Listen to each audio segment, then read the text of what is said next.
వీళ్ళు మా ఇంటి వాడికి వచ్చి తారా బయటకు వెళ్దారా అని ఎడిగిరానే స్విమ్మింగ్ పూల్ కదా అయితే అని చెప్పి స్టార్ట్ అయిపోయినాం. మధ్యలో పెద్దగా కనిపించింది నమాజ్ అయిపోయినాం.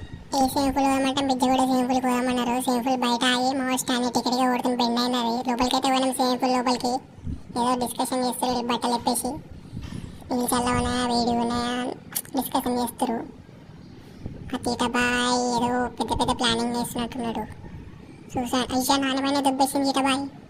ఈటబాయ్ ఈడ దుంకుతుండు. ఈషా దుంకేసి ఈత సార్ రాదేంటి ఈడని కనిపిస్తలేడు.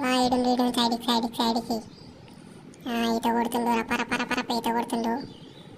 నేనేమో బయట కూర్చొని వీడియోలు తీస్తున్నా. నాకేమో ఈత రాదు అనుకున్నారు. కాదు నాకు ఈత కొట్టబోది రాలే అందుకని ఈత కొట్టలే. ఇలా ఈత కొట్టుడు అయిపోయిన బట్టలు తినేస్తాయి తెచ్చిరు బయటికి. ఇలా ఈత కొట్టుడు అయిపోయి ఇంటికి స్టార్ట్ అయిపోయినాం. ఈ వీడియో మీకు నచ్చినట్లయితే లైక్ కామెంట్ చేయండి. అట్లనే ఇట్లాంటి వీడియోస్ సబ్స్క్రైబ్ చేసుకోవడం మర్చిపోవద్దు.